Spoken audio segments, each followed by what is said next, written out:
बंधुओं प्रणाम। शिव पुराण के श्रवण से देवराज को शिवलोक की प्राप्ति तथा चंचला का पाप से भय से एवं संसार से वैराग्य। श्री शौनक जी ने कहा, महाभागसूत जी, आप धन्य हैं, परमार्थ तत्व के ज्ञाता हैं। आपने कृपा करके हम लोगों को यह बड़ी अद्भुत एवं दिव्य कथा सुनाई है। भूतल पर इस कथा के समान कल्याण का सर्वश्रेष्ठ साधन दूसरा कोई नहीं है।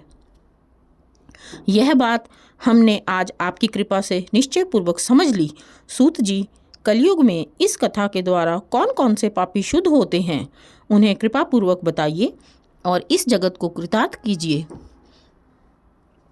सूत जी बोले, मुने, जो मनुष्य पापी, दुराचारी, खल तथा काम क्रोध आदि में निरंतर डूबे रहने वाले हैं, वे ही इस पुराण के श्रवण पठन से अवश्य ही शुद्ध हो जाते हैं।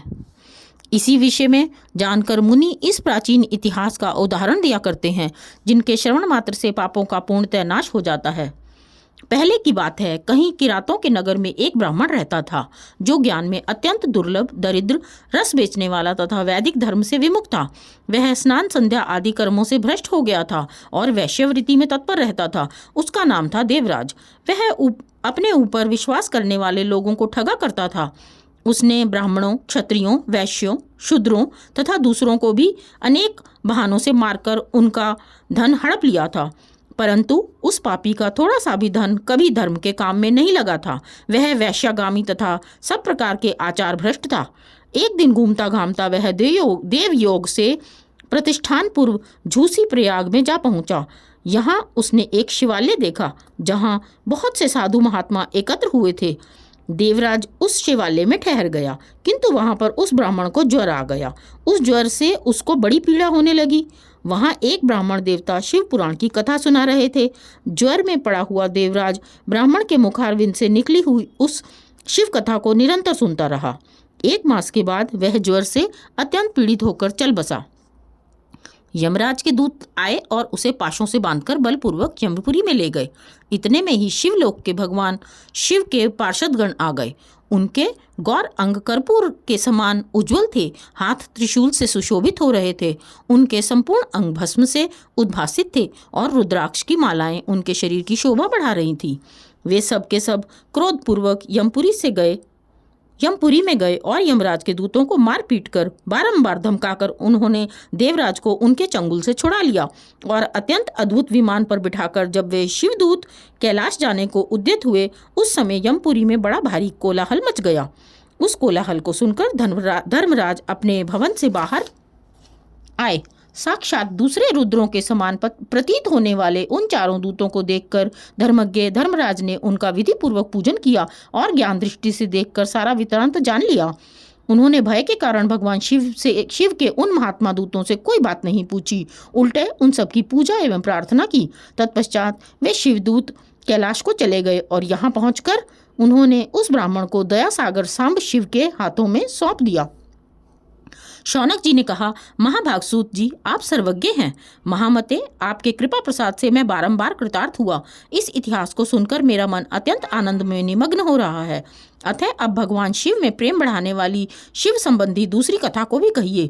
श्री सूत जी बोले, शौनक सुनो, मैं तुम्हारे सामने गोपनीय कथा वस्तु का भी वर्णन करूंगा, क्योंकि तुम शिव भक्तों में अग्रगण्य हो तथा वेताओं के पढ़ने में श्रेष्ठ हो। समुद्र के निकटवर्ती प्रदेश में एक वाशकल नामक ग्राम है, जहाँ वैदिक धर्म से विमुख महापापी द्विज निवास करते हैं।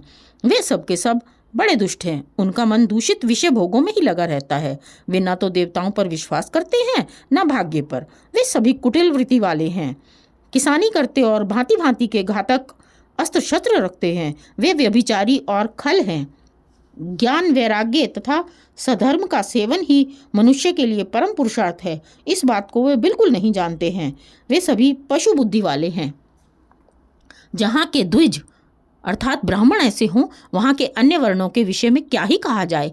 अन्य वर्णों के लोग भी उन्हीं की भांति कुत्सित विचार रखने वाले, स्वधर्म विमुख एवं खल हैं। ये सदा कुकर्म में लगे रहते और नित्य विषय भोगों में ही डूबे रहते हैं। वहाँ सब स्त्रियां भी कुटिल स्वभाव की, स्वेच्छाचारिणी, पापासक्त, कुत्सित विचार वाली और व्यभिचारिणी हैं। वे सद्व्यवहार तथा सदाचार से सर्वदा शून्य हैं। इस प्रकार वहाँ दुष्टों का ही निवास है। उस वाशकल नामक ग्राम में किसी समय एक बिंदुक नामधारी ब्राह्मण रहता था। वह बड़ा अधम था, दुरात्मा और महापापी था। यद्यपि उसकी स्त्री बड़ी सुंदरी थी तो भी वह कुमार्ग पर ही चलता रहता था। उसकी पत्नी का नाम चंचला था। वह सदा उत्तम धर्म के पालन में लगी रहती थी, तो भी उसे छोड़कर वह दुष्ट ब्राह्मण वैश्यागामी हो गया था।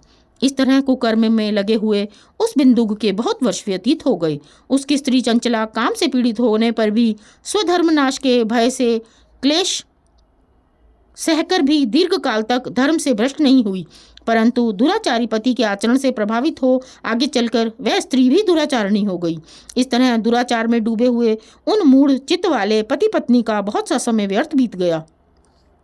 तदंतर क्षुद्र जातीय वैश्या का पति बना हुआ वह दूषित बुद्धि वाला दुष्ट ब्राह्मण बिंदुक समयानुसार मृत्यु को प्राप्त हो नरक में जा पड़ा। बहुत दिनों तक नरक के दुख भोग कर वह मूढ़ बुद्धि पापी विंध्य पर्वत पर भयंकर पिशाच हुआ। इधर उस दुराचारी पति बिंदुक के मर जाने पर वह मूढ़ हृदय चंचला बहुत समय तक पुत्रों के साथ अपने घर में ही रही।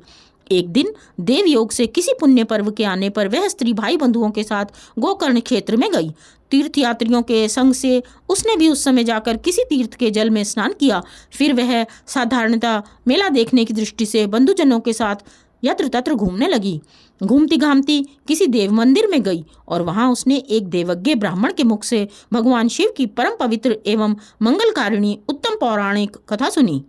कथावाचक ब्राह्मण कह रहे थे कि जो स्त्रियां पर पुरुषों के साथ व्यभिचार करती हैं वे मरने के बाद जब यमलोक में जाती हैं तब यमराज के दूत उनकी योनि में तपे हुए लोहे का परिघ डालते हैं। पौराणिक ब्राह्मण के मुख से यह वैराग्य बढ़ाने वाली कथा सुनकर चंचला भय से व्याकुल होकर वहां कांपने लगी। जब कथा समाप्त हुई और सुनने वाले सब लोग वहां से बाहर चले गए तब वह भयभीत नारी एकांत में शिव पुराण की कथा बाँचने वाले उन ब्राह्मण देवता से बोली। चंचला ने कहा, ब्राह्मण, मैं अपने धर्म को नहीं जानती थी, इसलिए मेरे द्वारा बड़ा दुराचार हुआ है। स्वामिन, मेरे ऊपर अनुपम कृपा करके आप मेरा उद्धार कीजिए। आज आपके वैराग्य रस से ओतप्रोत इस प्रवचन को सुनकर मुझे बड़ा भय लग रहा है। मैं कांप उठी हूँ और मुझे इस संसार से वैराग्य हो गया है। मुझ मूढ़ चित्त वाली पापनी को धिक्कार है। मैं सर्वथा निंदा के योग्य हूँ, कुत्सित विषयों में फंसी हुई हूँ और अपने धर्म से विमुख हो गई हूँ। हाय, न जाने किस किस घोर कष्टदायक दुर्गति में मुझे फंसना पड़ेगा और वहाँ कौन बुद्धिमान पुरुष कुमार्ग में मन लगाने वाली मुझ पापिनी का साथ देगा। मृत्यु काल में उन भयंकर यमदूतों को मैं कैसे देखूंगी। जब वे बलपूर्वक मेरे गले में फंदे डालकर मुझे बांधेंगे तब मैं कैसे धीरज धारण कर सकूंगी। नरक में जाकर जब मेरे शरीर के टुकड़े टुकड़े किए जाएंगे उस समय विशेष दुख देने वाली उस महायातना को मैं वहाँ कैसे सहूंगी। हाय, मैं मारी गई, मैं जल गई, मेरा हृदय विदीर्ण हो गया और मैं सब प्रकार से नष्ट हो गई क्योंकि मैं हर तरह से पाप में ही डूबी रही हूँ। ब्राह्मण, आप ही मेरे गुरु, आप ही मेरी माता और आप ही पिता हैं। आपकी शरण में आई हुई मुझ दीन अबला का आप ही उद्धार कीजिए, उद्धार कीजिए, उद्धार कीजिए।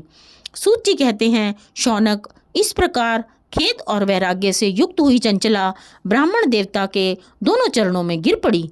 तब उन बुद्धिमान ब्राह्मण ने कृपापूर्वक उसे उठाया और इस प्रकार कहा।